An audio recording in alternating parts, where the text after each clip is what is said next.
the Geopolitical Insight. Assalamu alaikum. Welcome everyone to the Geopolitical Insight, the talk show that talks about the international politics, that talks about the most burning issues around the world, and which is organized by one of the most popular magazines in the world, based in Bangladesh, Perspective Magazine. I'm your host, Engineer Nayeem Hossain, today with all of you, and we are diving into a serious topic that is creating a serious buzz both in political and academic circles. The topic for this discussion today is Hope and Hegemony, Turkey's vision for the reshaped Middle East. Let's face it, Turkey isn't just playing the game, it is reshaping its board. From military moves to moral leadership, media narratives to the Middle East alliances. So Ankara's role is getting bigger and louder. But the real question is Turkey trying to offer the leadership to the Muslim world, or is it creating another new empire with just a different tool? These are the very important questions that are asked by most of the people around the world right now. We're going to explore all these questions in this very episode. I hope you are going to get a lot of views and a lot of interesting things throughout the discussion. For having this conversation, we have invited one of the most distinguished guests and discussant about international politics with us today. He's a thinker, he's a researcher, he's a political analyst, and he's a vocal of international politics. Dr. Jahidul Sarker, Assistant Professor, Department of Journalism, Karabuk University in Turkey. Today, we have invited him in our studio. So, assalamu alaikum. Wa alaikum assalam. Welcome to the studio. Thank you. So, how are you? Alhamdulillah, I'm fine. Thank you. I think you have studied in Turkey. You have worked there for so many years. So, as a person, what do you think how Turkey is growing and how are they playing role in the global politics? Thank you. Actually, I was in Turkey around nine years. As a student, most of the time I was a student. I recently finished my PhD and I joined a Turkish public university as an assistant professor, as you said, in the journalism department. Right. So as a teacher or professional, my career only 1 year, but as a student, PhD research fellow, it's around 6 to 7 years. Okay. So I have been observing Turkish growing role in the international political arena as a mediator country, as a peace maker country, as a conflict resolution maker country. Okay. So I observing Turkey from inside Turkey. All right. Well, recently we saw that Turkey has emerged as a formidable regional actor through military deployments in places like Syria, Qatar, Azerbaijan. So what are the long-term gains and risks to such military presence in the forward? Okay. So, if we look at the map of Middle East, actually, almost all of the Middle East was part of Turkey before First World War. So when Turkey withdrew its military from Middle East during the First World War, the real chaos started. It's like a never-ending battles in the Middle East. You see, there are lots of battle, war, and lots of bloodshed. No one here to stop this battle, this conflict, or the crying mothers like Gaza. So there is a hope from Middle East, the hope from oppressed countries, someone will come to help them. So in the last 10 years, actually, Turkey playing a forceful foreign policy, and its focus turned into the Middle Eastern theater. Turkey tried to negotiate, try to mediate, try to resolve problems through dialogue. But sometimes Turkey also flex its muscle also, like when there was a virtual conflict. Some bordering country try to change the regime in Qatar. They try to topple the Qatar kingdom. All So right. Turkey immediately sent 5,000 military personnel, and Turkey dismissed the game of changing the throne of Qatar. Okay. So Turkey, by this way, they're playing a peacemaking role in Azerbaijan, Libya, Somalia. So they are trying to more engaged in Middle Eastern countries. Also, certainly, some country or few country are concerned about Turkey's growing power or diplomacy. Okay. So, with the increasing tensions in the Middle East, especially Iran and Israel rivalry, uh, do you believe Turkey is prepared to face a potential threat from Israel or any other adversaries? Turkey always prepared for any scenario. Turkish Foreign Minister Hakan Fidan said, "We are prepared for any scenario." But I think in the Middle East, from now contemporary perspective, no Middle Eastern country have courage to directly confront Turkey militarily, because Turkey is one of the largest. Turkey have one of the largest standing military among NATO countries, one of the strongest military power. Mm-hmm. So yes, in the conflict of Middle East, there are lots of uncertainty, but Turkey is well prepared to protect its sovereignty. Okay. So, given past recognition of Israel by Turkey and current rhetoric situation, we know that why does Israel still view Turkey as a strategic threat for them, especially after Iran conflict? What do you think about this? Okay. It's a very sad fact that Turkey is the first country who recognized Israel. But if you look at the time the Kemalist secular elite was in power in Turkey during 1950s, and that time the regime was not elected by Turkish people. So the time changed. Now Recep Tayyip Erdogan are in power over 2 decades by the popular vote.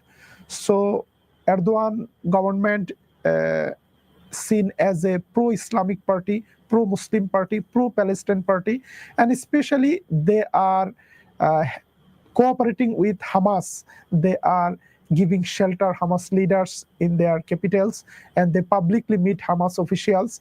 These things actually Israel feel more concerned about Turkish involvement in Palestinian affairs. Okay. Turkey maintains a strong military presence in the conflicting zone, especially, and but what we see, it limits its confrontation with Israel, just some democratic rhetoric.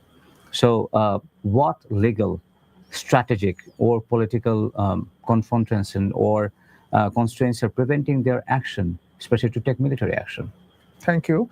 Actually, when you see at the tragedy of Gaza, the massacre of Gaza, even Israel are not allowing enough humanitarian aid to enter Gaza. The time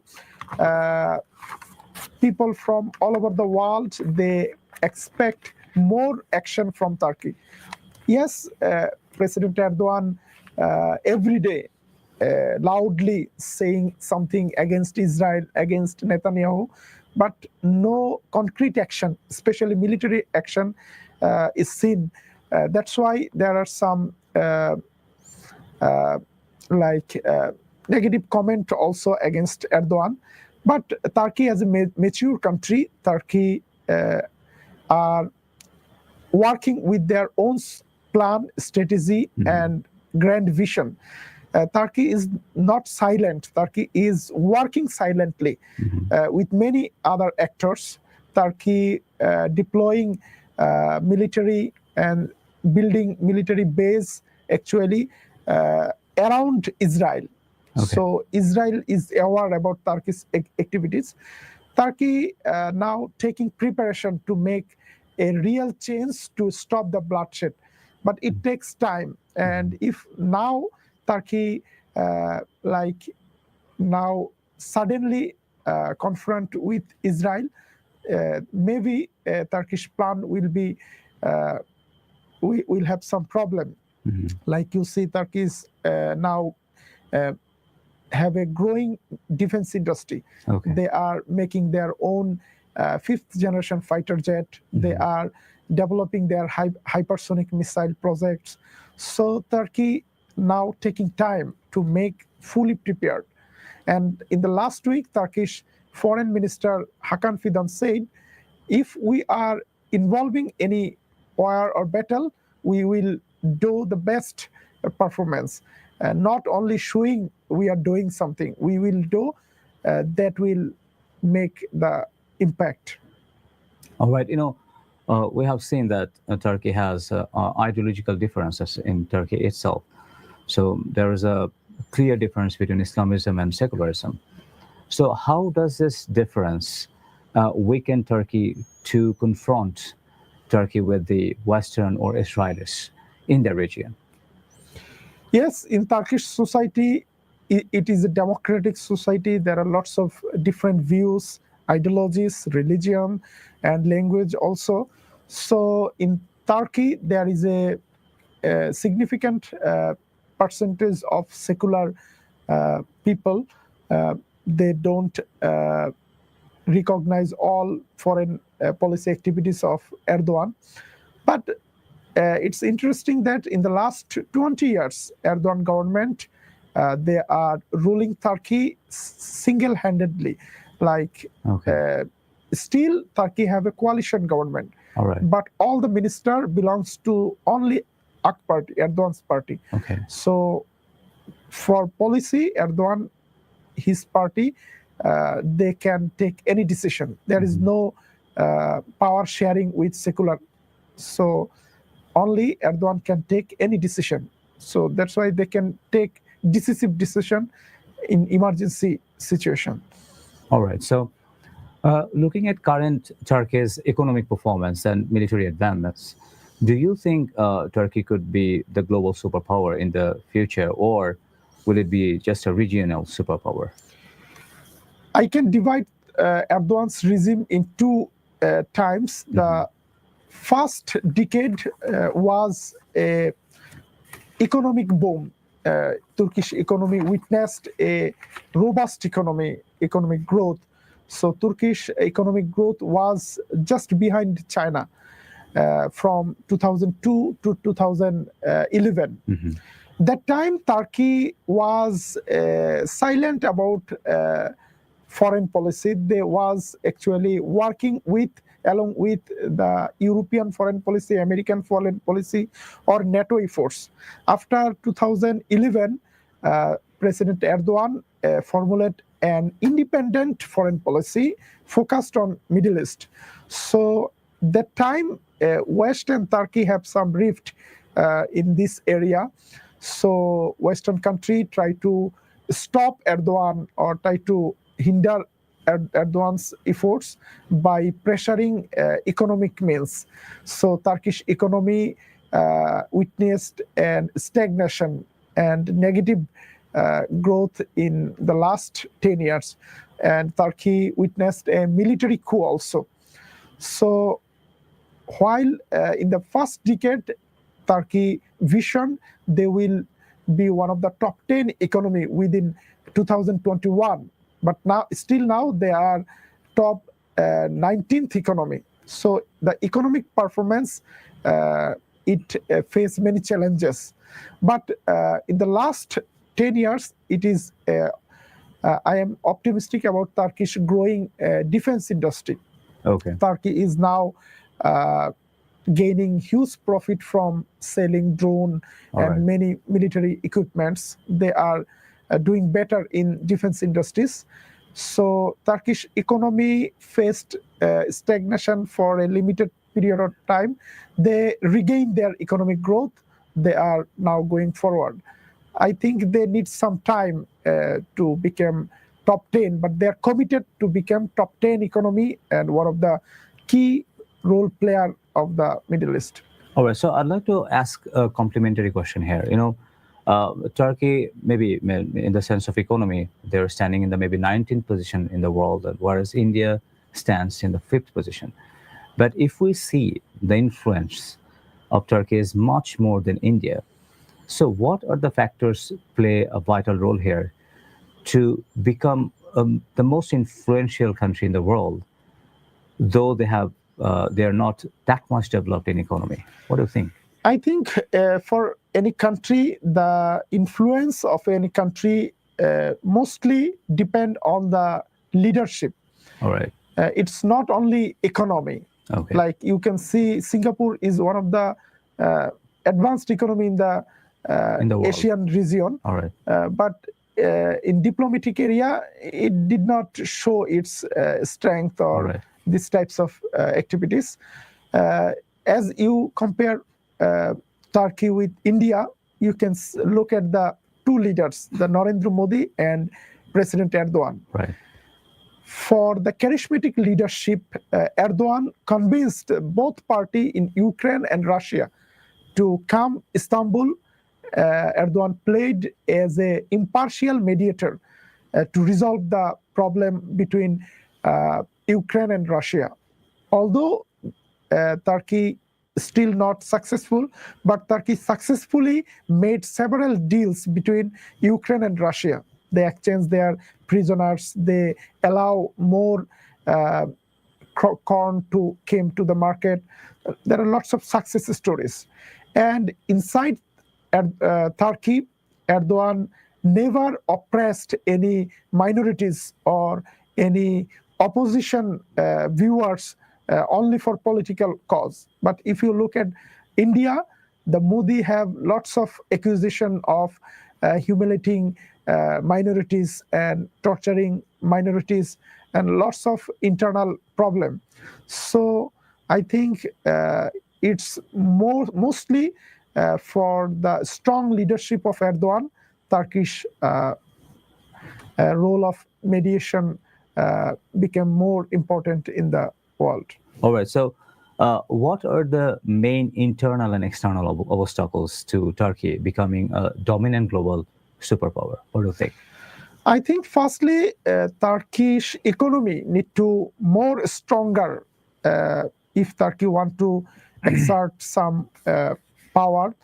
If a country become economically stronger, then he can help other smaller countries.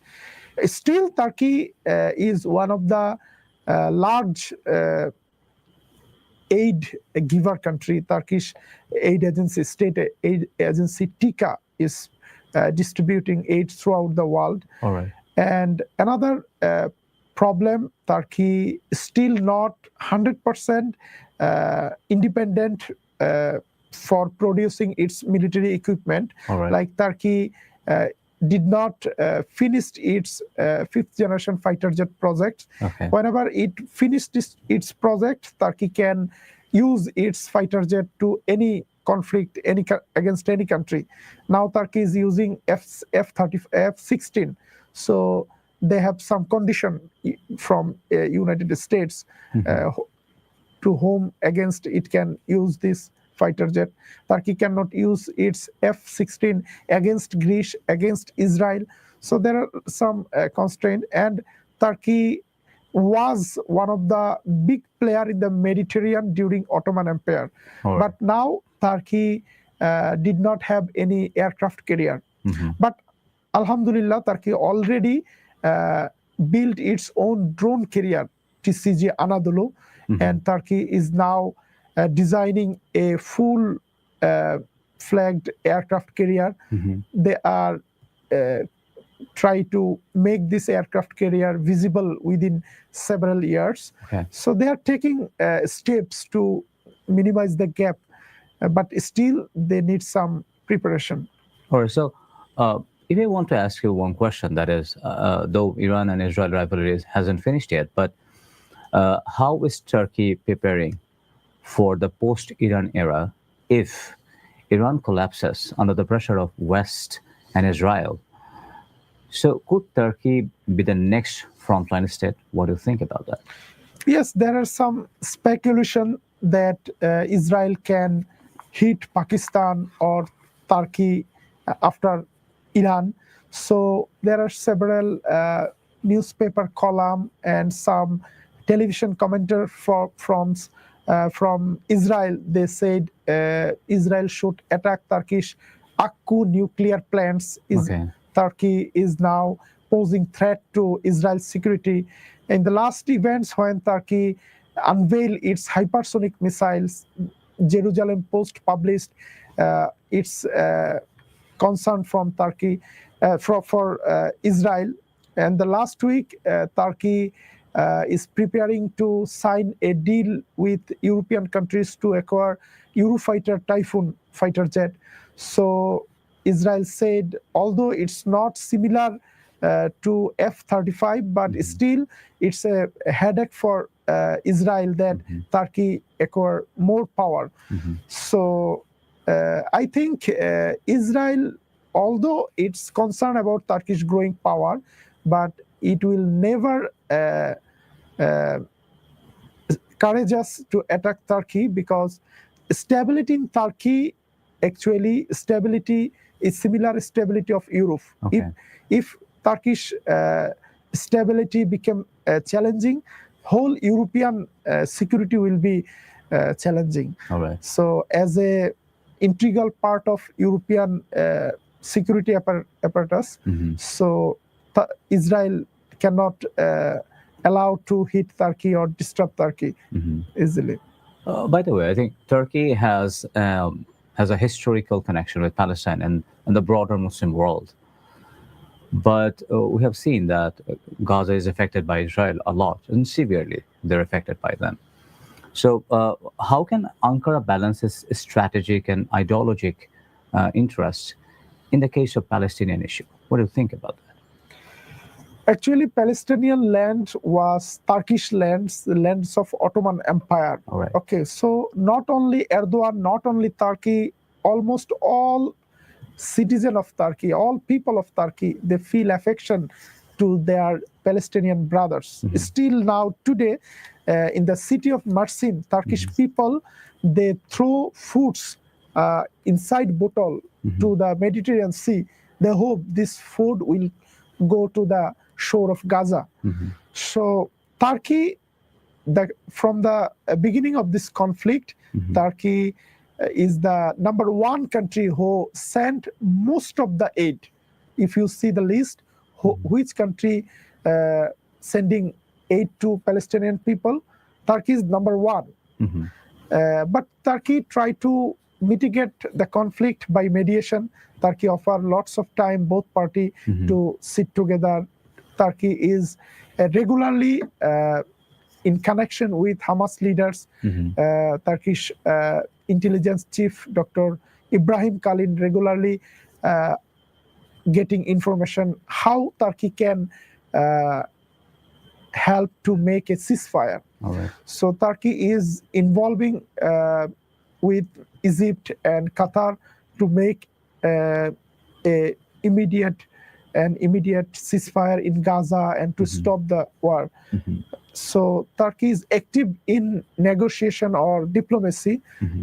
Still, although still the people expect some military steps from Turkey, but in the given context now, Turkey and Israel, no country is willing to confront each other, because Israel is not a single country. It's a part of European hegemony, American hegemony. Right. You see, Israel when conflicting with a small territory of Palestine, Gaza, and the Hamas, they don't have any tank, any air force, but still Israel getting military aid from America, England, Germany, and other European countries. So if anyone try to conflict with Israel right now, he have to prepare to conflict with whole Europe. Okay. All right. So there is a very confusing and conflicting question that is asked by most of the Muslims, and they're divided into two parts right now. That is, in case of Gaza war, we have seen that Iran and Yemen, they have helped directly to the people of Gaza in case of fighting with Israel in America, basically. So, what is the role of Turkey in this case? We haven't seen any visible role in case of Gaza war. What do you think about that? There are three areas of All right. activation. Like one is sending food and medicine, health aid. Turkey is number one. Okay. Another is negotiation, mediation. Right. And now Qatar is the forefront of this mediation process, but Turkey is one of the part of this process. Okay. Turkey arranged emergency meeting on Istanbul. All of the Turkey bring all of the foreign minister of OIC countries. Turkey joined several times OIC meetings, and Turkey several times meet with European leaders. Erdogan visited European countries' capitals. Right. So Turkey try to exert maximum pressure on European country to stop their mad dog Israel. Okay. So yes, Iran is involving militarily, but there are two facts that Iran never attacked Israel first militarily. When Israel attacked Iran, then Iran replied. Okay.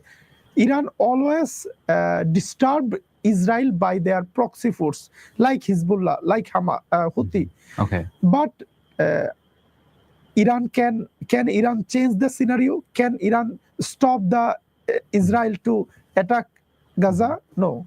There is no real impact.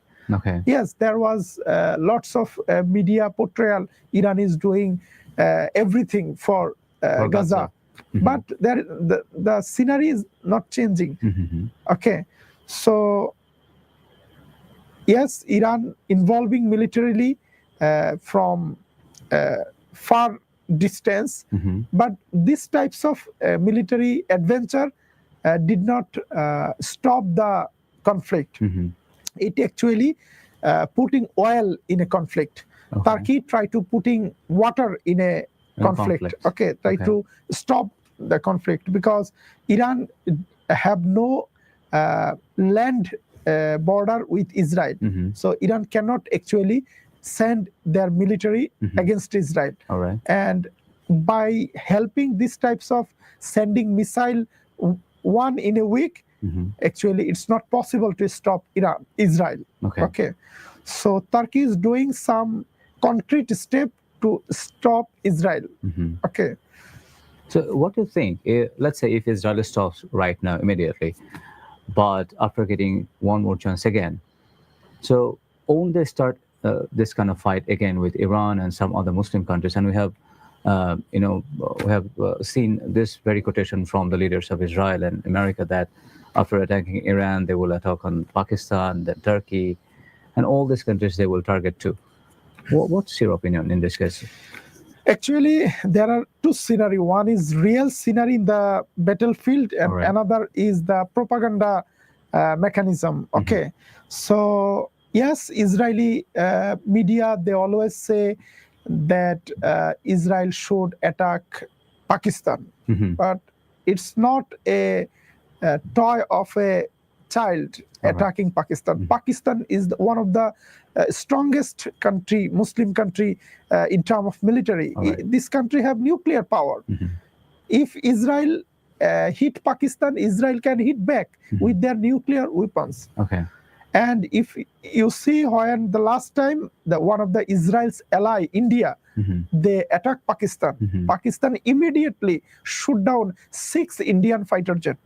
And Turkey sent its largest naval ship to Karachi, and Turkey sent its drone, its electronic warfare, and Turkey directly helped Pakistan to stop Indian adventure.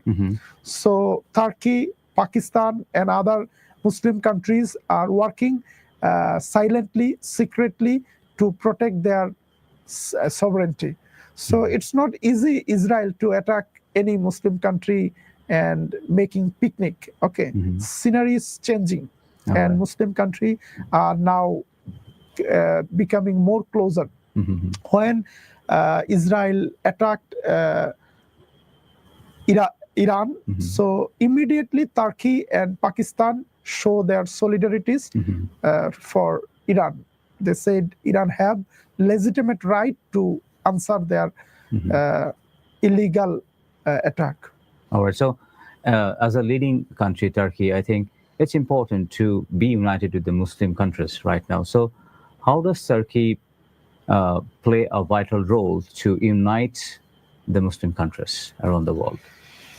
Yes, there is a fantasy that if Muslim country can become together, we can change everything. Right. But actually, it's not possible, because most of the kingdom in the Middle East, they are puppet. Most of the king are puppet, and this country are not producing single military equipment. They are 100% dependent on European allies.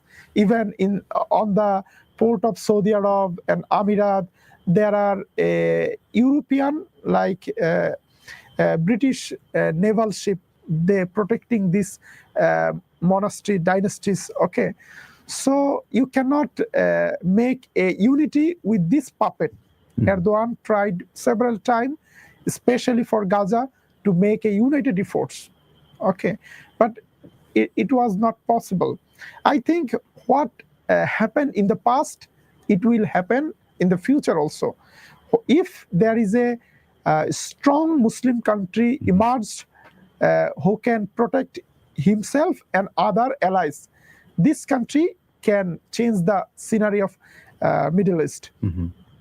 Turkey was part of Ottoman Empire. The mighty Ottoman, they protect themselves. They protected their allied. Okay. Around 44 countries was inside Ottoman Empire.